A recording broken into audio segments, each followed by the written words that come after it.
Olá, meus amigos. Sejam muito bem-vindos a mais um encontro aqui no canal do Centro Espírita Irmã Rosa. O meu nome é Verônica e eu sou trabalhadora da casa. O tema que será trazido hoje é Jesus e as mulheres. Quem conversará conosco sobre esse tema é a convidada Cristina Taveira, do Grupo Espírita Leôncio de Albuquerque. Mas antes, eu farei a nossa página e a nossa prece inicial. E a página de hoje é do livro Pão Nosso, de Chico Xavier, pelo Espírito Emmanuel, o capítulo 93, o Evangelho e a Mulher. Muitas vezes, o apóstolo dos gentios tem sido acusado de excessiva severidade para com o elemento feminino. Em alguns trechos das cartas que dirigiu às igrejas, Paulo propôs medidas austeras que, de certo modo, chocaram inúmeros aprendizes. Poucos discípulos repararam na energia das palavras dele. A mobilização dos recursos do Cristo para que se fortalecesse a defesa da mulher e dos patrimônios de elevação que lhe dizem respeito. Com Jesus, começou o legítimo feminismo, não aquele que enche as mãos de suas expositoras com estandartes coloridos das ideologias políticas do mundo, mas que lhes traça nos corações diretrizes superiores e santificantes. Nos ambientes mais rigoristas, em matéria de fé religiosa, quais o do judaísmo, antes do mestre, a mulher não passava de mercadoria condenada ao cativeiro. Vultos eminentes, qual Davi e Salomão, não conseguiram fugir aos abusos da sua época nesse particular. O Evangelho, porém, inaugura nova era para as esperanças femininas. Nele vemos a consagração da Mãe Santíssima, a sublime conversão de Madalena, a dedicação das irmãs de Lázaro, o espírito abnegado das senhoras de Jerusalém que acompanham o Senhor até um instante extremo. Desde Jesus observamos crescente respeito na terra pela missão feminil. Paulo de Tarso foi o consolidador desse movimento regenerativo. Apesar da energia áspera que lhe assinala as palavras, procura levantar a mulher da condição de aviltada, confiando-a ao homem na qualidade de mãe, irmã, esposa ou filha, associada aos seus destinos e como criatura de Deus, igual a Ele. Vamos orar, meus irmãos. Vamos fechar os nossos olhos, elevar os nossos pensamentos a Jesus, nosso Mestre amado, agradecendo pelo dia de hoje e pela oportunidade deste encontro bendito, em que vamos aprender um pouco mais sobre Jesus, sobre a sua trajetória e trazer também a importância da figura feminina através da palavra da nossa amiga Cristina. Que possamos ouvir e absorver as suas palavras, que a espiritualidade amiga nos envolva e nos traga serenidade, amplie os nossos ouvidos, a nossa audição, a fim de absorver e perceber tantas palavras de amor e carinho. Muito obrigada mais uma vez, Jesus, e espiritualidade amiga, que assim seja. E agora, vamos ouvir as palavras da Cristina. Olá, queridos amigos do Centro Espírita Irmã Rosa. É com muita alegria que eu recebi o convite da Graça para conversar um pouco com vocês. Muita alegria, porque essa casa tem um lugar especial dentro do meu coração. Porque há uns anos atrás, há bem uns 30 anos atrás, eu era católica, né, praticante, mas a minha mãe já ia ao Irmã Rosa e de vez em quando me levava para tomar um passe. Nós ficávamos em pé, em volta de uma mesa com os médiuns. Eu tenho uma lembrança muito carinhosa daí. Então, agradeço a vocês esse momento de união, de encontro, né? E um momento de reflexão. É sempre muito bom a gente ser convidada para fazer um estudo, porque a gente aprofunda no estudo, não é?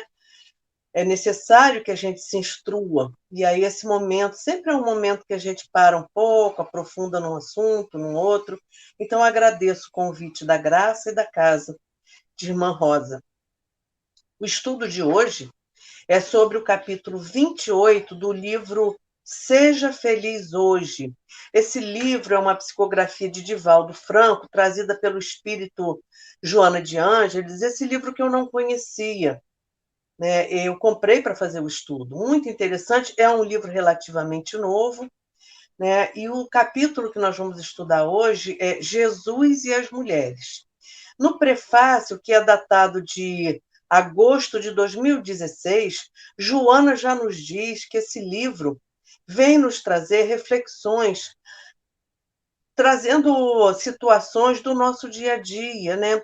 Ela traz essas reflexões já tendo em vista as dificuldades e aflições que a gente precisa facear enquanto encarnados na Terra e enquanto espíritos imortais a caminho da luz, né? A proposta do livro, segundo Joana, é que, por meio de mensagens simples e curtas, ela nos traga orientações, ela nos traga luz, essas mensagens vão servir para renovar a nossa fé, para nos fortalecer nos momentos de dificuldade. Esse livro ele é destinado àqueles que procuram direção e luz nos ensinamentos de Jesus, o nosso mestre, modelo e guia, né? Joana nos lembra da necessidade premente, diante de qualquer situação, por mais aflitiva que ela seja, de orar e confiar, né? Ela nos lembra que essas atitudes de orar e confiar vão nos garantir que possamos fazer esse caminho rumo à perfeição com segurança, né? Porque é exatamente na aflição e na dificuldade que o nosso espírito imortal se fortalece e se aperfeiçoa. Não há outra maneira, né? E nós vamos refletir sobre esse tema, Jesus e as mulheres, observando que logo no início do capítulo, como diz o título, Jesus e as mulheres, Joana vai tecer alguns comentários sobre o nosso mestre Jesus, né? Sobretudo, ela chama atenção para a grande coerência que Jesus demonstrou durante toda a sua vivência, durante todo o seu ministério na Terra, né? Como Jesus jamais foi surpreendido em qualquer atitude que contradissesse as verdades que ele trazia para nós, né? Nunca, nenhuma atitude sua foi contrária àquilo que ele pregava, àquilo que ele ensinava, né? Naquele ministério que ele assumiu, era sua missão aqui na Terra, ministério que ele exerceu com muita abnegação, né? E aí, quando eu estava estudando o capítulo, nessa parte, assim, eu me lembrei daquela música atribuída ao espírito Emmanuel por psicografia de Chico Xavier, intitulada O Homem, que Chico Xavier passa, então, a letra dessa música para Roberto Carlos, que junto com Erasmo fazem um arranjo musical, e ela é gravada. E na letra dessa música, Emmanuel nos traz: todo gesto seu era de amor, sua voz falava só de amor, e paz ele trazia no coração. Então, Joana joga uma luz em cima, nos lembra dessa coerência que Jesus demonstrou durante todo o seu ministério aqui na Terra, né? Nos relatos evangélicos, a gente vê também que o Mestre Jesus, e Joana pontua isso no capítulo, depois vocês com calma vão ler esse capítulo, baseado nessas poucas reflexões que eu trago aqui para nós. Nós sabemos, através da leitura do Evangelho, por meio da leitura do Evangelho, a gente sabe que nosso Mestre Jesus se opunha a todos os preconceitos existentes naquela época, que existem hoje também, tendo em vista que os preconceitos eles são filhos da ignorância e do egoísmo. Por que da ignorância? Ignorância porque a gente ignora o que vai no coração do outro, né? A gente tem preconceito com aqueles que são diferentes da gente, daqueles que pensam diferente da gente, porque a gente ignora a realidade daquele outro. E do egoísmo, por quê? O nosso egoísmo nos faz acreditar que somos o centro do mundo, né? Então, a ignorância e o egoísmo juntos nos fornecem o material para que a gente construa o preconceito dentro de nós. E Jesus era contrário aos preconceitos existentes naquela época, que eram muitos, mas que hoje em dia a gente faceia o preconceito também, é necessário a gente refletir nisso. E Jesus também era contrário ao orgulho que dominava aquela sociedade, né? O orgulho que enchia o peito dos romanos, porque acreditavam que dominavam materialmente a sociedade, e também Jesus denunciava, né, olhava para o orgulho que enchia os sacerdotes, aí judeus, né, os senhores da lei, enchia eles de um poder ilusório, né, porque eles acreditavam que dominavam o conhecimento espiritual. Então, os romanos, com seu orgulho pelo domínio material, e os fariseus, pelo orgulho pelo domínio espiritual, eles ambos, né, ambas as classes se locupletavam diante desse poder ilusório que eles acreditavam ter, e no caso dos religiosos, baseados numa crença religiosa já bastante deturpada, né? Porque nós temos as nossas crenças religiosas muito antigas, como eles tinham a lei de Moisés, só que ao longo do tempo as sociedades vão deturpando os conhecimentos, adequando aquelas leis ao próprio interesse, né? A gente vê isso no tempo de Jesus e a gente vê ao longo da história da humanidade como o homem deturpa a verdade espiritual, né? E ainda falando de Jesus, ela nos lembra que Jesus estava sempre ao lado dos simples, dos pobres, dos humildes, dos humilhados, daqueles desprezados. Não eram só pobres de dinheiro, mas pobres de conhecimento, pobres de moral, né? Pobre de educação religiosa, né? Jesus estava sempre ao lado desses fracos, como ele mesmo disse, né? Ele veio para os doentes, ele não veio para os sãos, né? E Jesus, mesmo conhecendo as verdades eternas, ele jamais humilhou alguém ou constrangeu mesmo esses poderosos da época com os seus conhecimentos. Jesus tinha uma prática que era mostrar a verdade de maneira amorosa e convidar o seu interlocutor para rever suas próprias atitudes, né?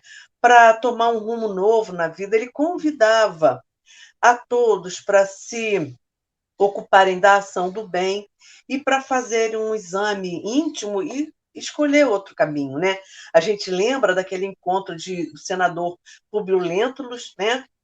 Encarnação anterior de Emmanuel, com Jesus, e Jesus mostrando a verdade e o convidando para tomar um outro rumo na vida, mas na medida do desejo de cada um, né?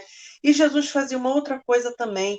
Jesus veio contar para todo mundo que somos todos filhos do mesmo Pai, né? Mostrar que todos são iguais perante Deus.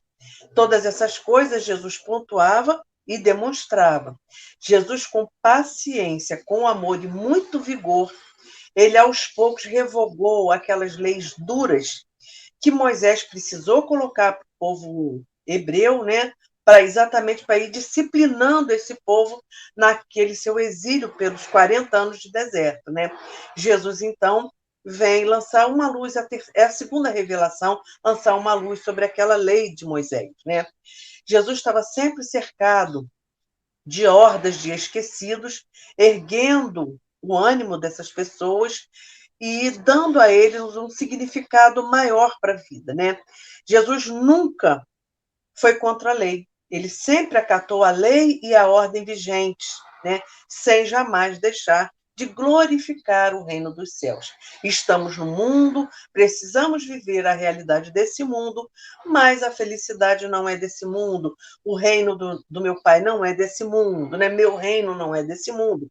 E muitas vezes Jesus sempre respeitou demais as pessoas, a posição de cada um, mas nem sempre ele era respeitado. A gente sabe que muitas vezes ele era desafiado principalmente pelos doutores da lei, né? Jogavam uma casca de banana, queriam jogar uma armadilha, porque eles buscavam sempre que os romanos condenassem Jesus. Então, Jesus era desafiado com algumas perguntas muito delicadas, mas ele aproveitava aquela oportunidade para esclarecer e convidar o seu interlocutor para a renovação íntima, né? Para o arrependimento e para a sua renovação. Aí, a esse respeito, foi assim naquela passagem do a César o que é de César, quando um fariseu perguntou a Jesus se era lícito pagar o imposto a Roma. A gente sabe que o imposto servia para fortalecer a dominação do Império Romano sobre aquela sociedade, né? Então, os judeus eram contra aquele imposto. Então, é perguntado isso para Jesus. E Jesus pede, me dá a moeda aí. E olha, tá, a face de quem está nessa moeda? Era a face de César. Então, dá a César o que é de César. Ele não briga.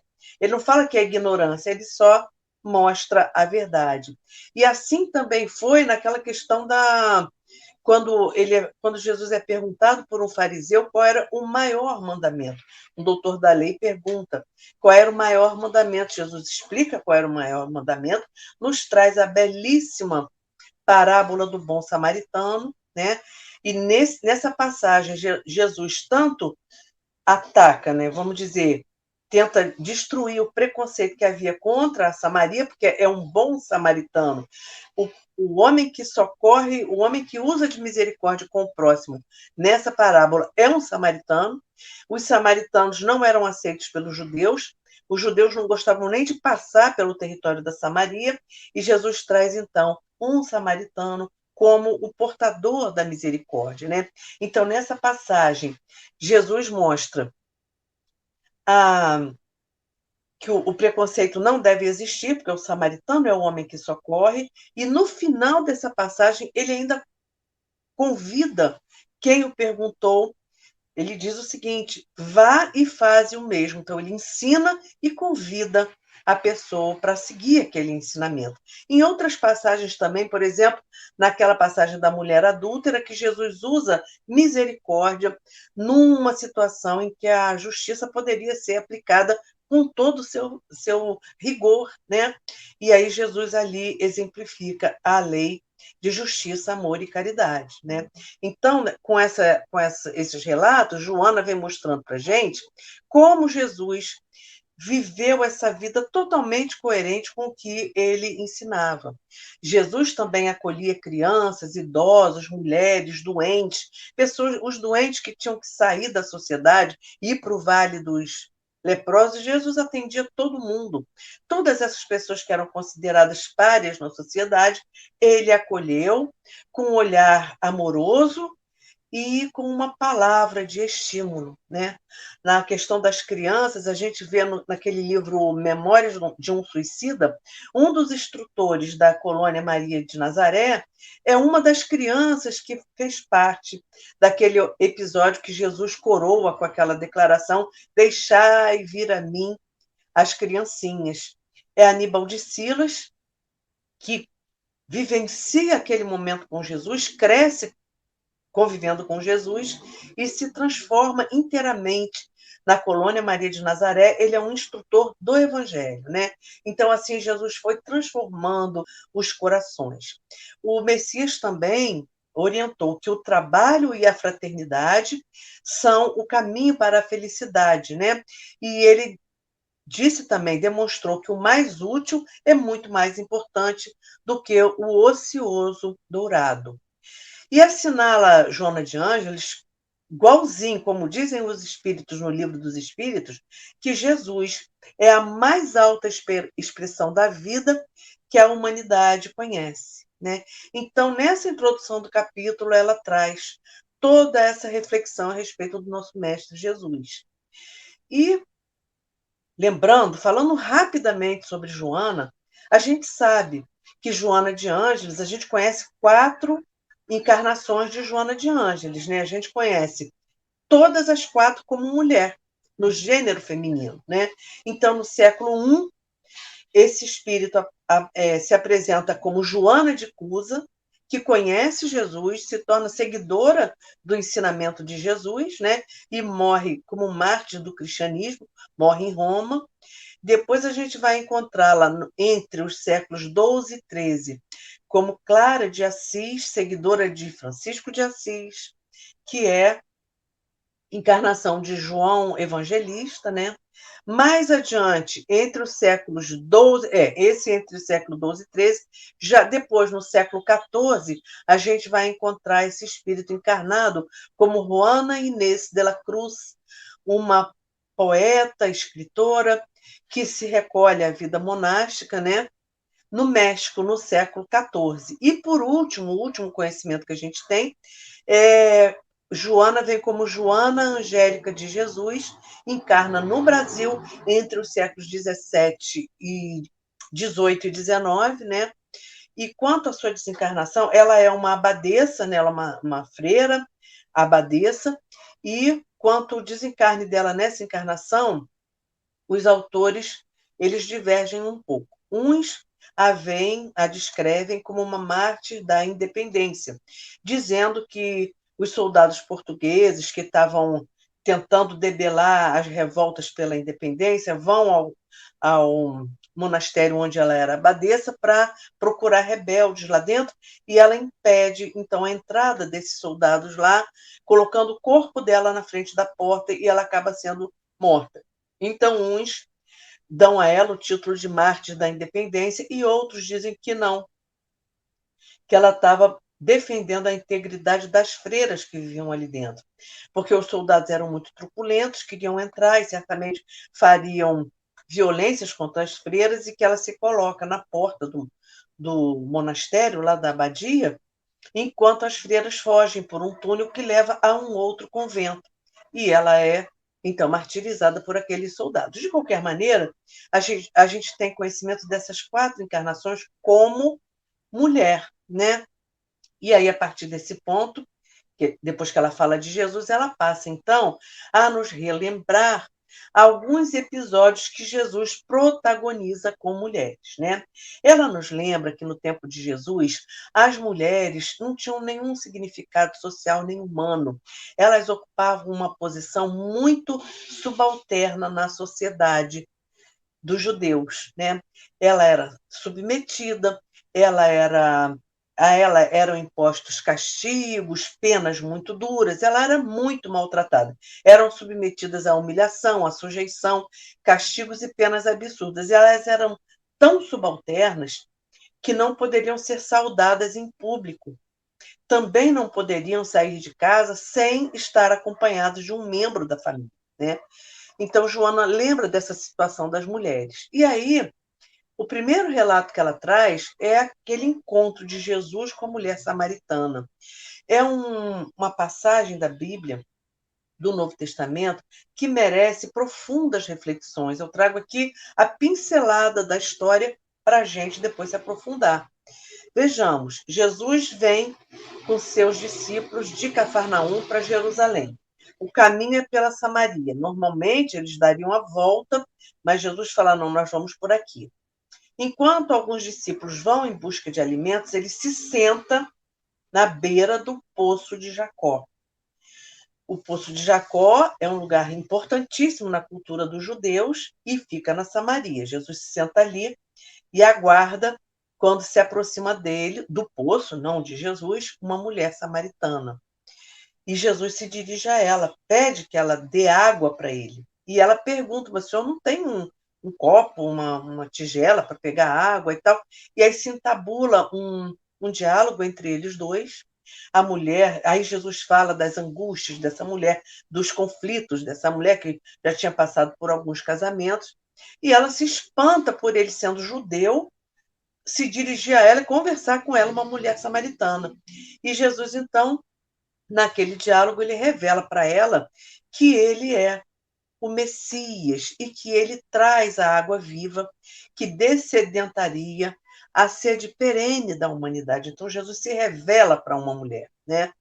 Mais adiante, Joana traz para nós a questão da mulher adúltera, né? Jesus está na praça, a mulher para ser apedrejada, de acordo com a lei, tudo certo, né?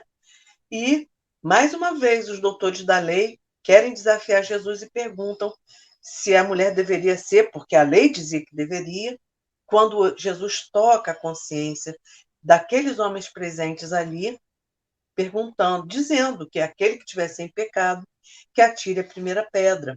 E aí relata o evangelista que cada um foi saindo da praça, desde o mais velho até o mais novo, e Jesus fala com a mulher, mulher, onde estão aqueles que te acusavam?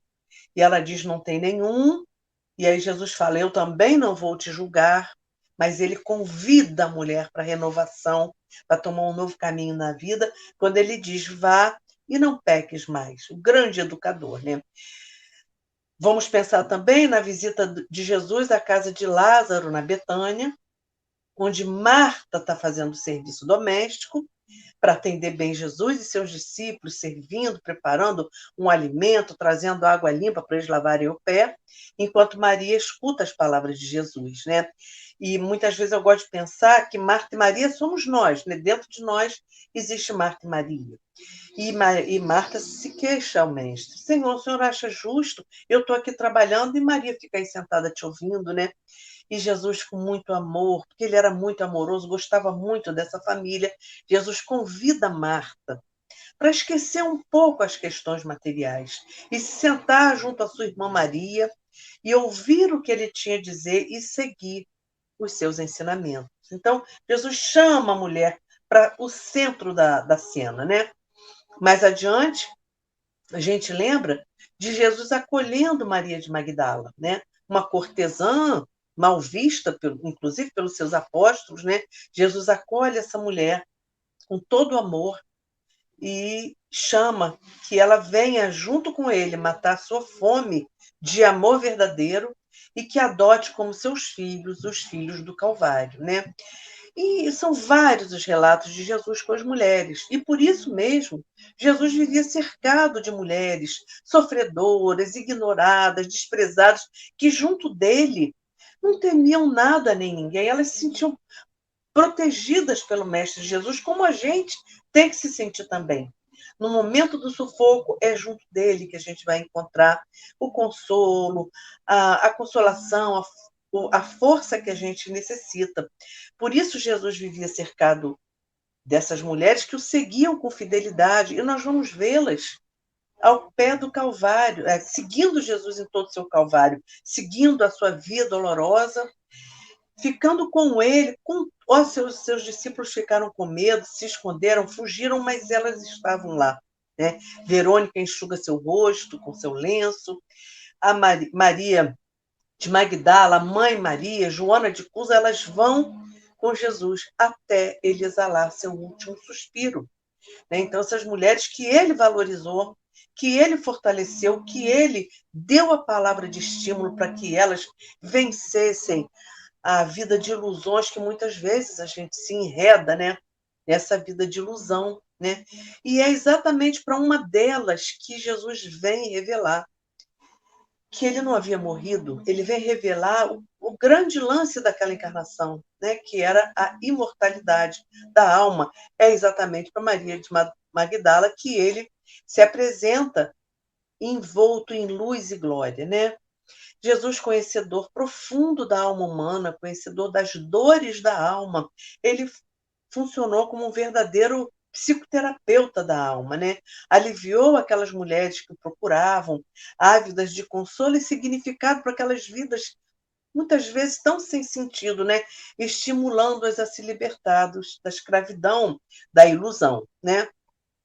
Nosso mestre Jesus sabia que pela própria conformação física, orgânica da mulher, ela era a força na qual a humanidade se apoia, né?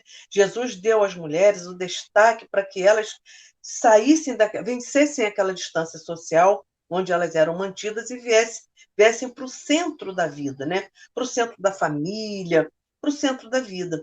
Mas conforme Emmanuel nos lembra, no capítulo 85 do Pão Nosso, num capítulo intitulado Onde está o adúltero, né? Referente à passagem da mulher adúltera, ele nos lembra o seguinte, que o homem e a mulher, eles surgem no mundo com tarefas específicas que se integram, contudo, num trabalho uno dentro do plano da evolução universal. Né? E no livro Boa Nova, no capítulo 22, o livro Boa Nova, psicografia de Chico Xavier, pelo espírito Humberto de Campos, o capítulo 22 vai nos trazer Jesus num diálogo com Pedro, dizendo exatamente que o homem e a mulher são iguais perante Deus, que cada um tem a sua tarefa específica, mas que eles precisam trabalhar juntos, buscando o equilíbrio da vida, o equilíbrio dessas forças. E ele complementa, dizendo que a mulher recebeu a sagrada missão da vida, tendo avançado mais do que o homem no quesito, na estrada do sentimento. Voltando ao texto de Joana, né, para finalizar o capítulo, ela nos adverte, tendo em vista toda essa luz, toda essa força que Jesus dá às mulheres, que muitas mulheres têm se perdido no cipoal das ilusões, pegando desvios do caminho, saindo da rota que traçaram para si mesmas quando ainda na erraticidade, né? Muitas se enredam em dissoluções, desistem da tarefa de ser mães, se envolvendo em crimes de todas as espécies, esquecidas desses compromissos maternais que assumimos, nós todas, quando ainda na erraticidade. Muitas vezes não somos mães na carne, mas temos o compromisso de servir de farol, já que a gente tem essa sensibilidade aguçada, a intuição, a gente percebe o sofrimento do outro, a dificuldade, a dúvida. Então, a importância da gente servir de farol na vida tanto dos filhos, dos netos, das crianças, quanto dos nossos companheiros de jornada. É uma tarefa muito grande que Deus nos confere na sua criação, né? Tantas vezes a gente já viveu como homem, né? Mas dessa vez a gente vem como mulher. Como homem, a gente já pode ter desrespeitado as mulheres, as nossas mães, abandonado, mas dessa vez a gente escolheu ser mulher, né?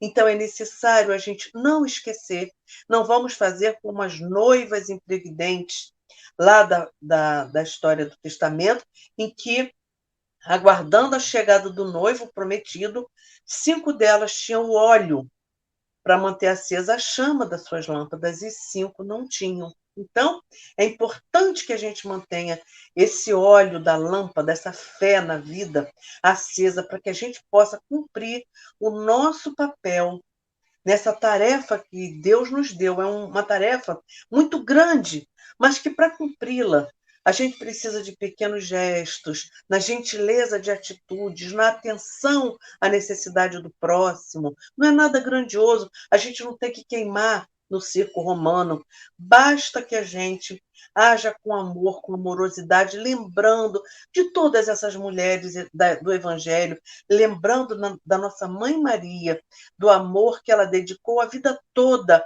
a todos os filhos do Calvário, né? Jesus está à nossa disposição. Quando a gente o busca, nos momentos das angústias profundas que a gente vive, nas dúvidas, nas encruzilhadas para onde seguir, ele estará nos aguardando de braços abertos, pronto para nos indicar o caminho que a gente deve seguir. E aí, meus queridos, é bom a gente lembrar, essa reflexão serve para as mulheres e para os homens também. Vamos nos lembrar que a obra é de Jesus, mas a tarefa da construção do reino de Deus dentro de cada um de nós é nossa, né? Nós queremos, ao final da nossa jornada, do jeitinho que a gente lê na narrativa de Maria de Magdala e de Joana de Cusa, que nós possamos ver Jesus nos aguardando de braços abertos e dizendo para nós: bem-aventurada a servidora do Pai, fiel co-criadora com Ele. Então, esse estudo de hoje é só um estímulo para que vocês leiam e aprofundem o estudo desse capítulo do livro Seja Feliz Hoje, né? Eu espero ter auxiliado vocês com essa reflexão, é muito rasa, mas é um início, né? E convido então para que nesse momento a gente acalme o nosso coração, que preparemos as nossas águas, né? Vamos fazer uma irradiação e uma prece de agradecimento pelo estudo de hoje.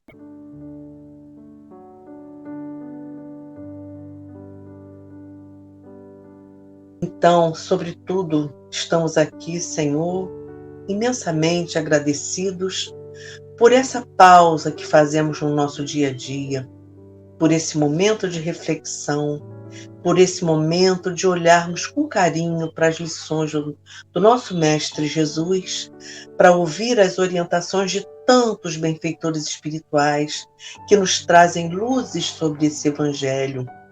Agradecemos, Senhor Jesus, a assistência dos benfeitores do Centro Espírita Irmã Rosa, da querida Irmã Rosa que nos tutela nesse estudo de hoje.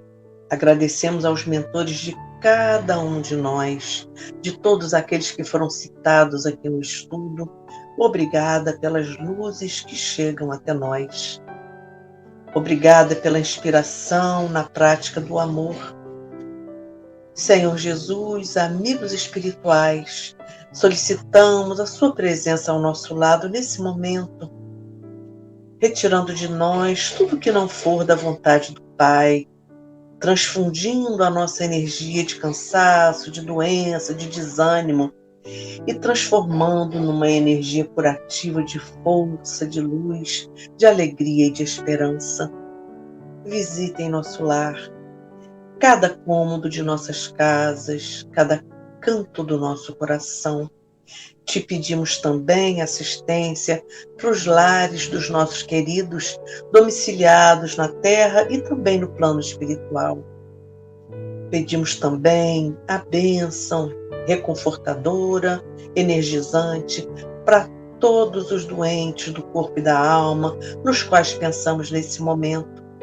Misericórdia para aqueles que vão desencarnar no dia de hoje e muita força para aqueles que estão encarnados, que estão encarnando no dia de hoje, que sejamos capazes de completar a nossa missão aqui na Terra.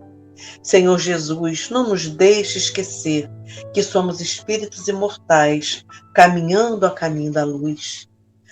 Que os bons espíritos possam fluidificar as águas que estão nos nossos copos, nas nossas garrafas, transformando esse líquido num líquido precioso de equilíbrio físico e espiritual.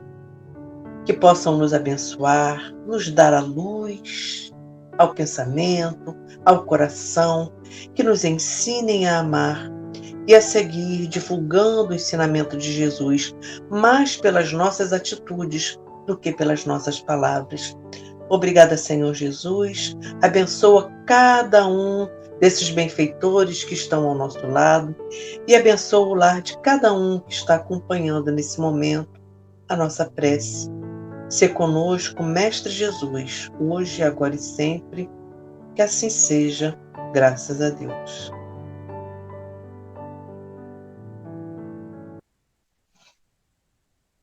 E assim nós nos despedimos. Muito obrigada pela atenção e pelo carinho da casa de Irmã Rosa.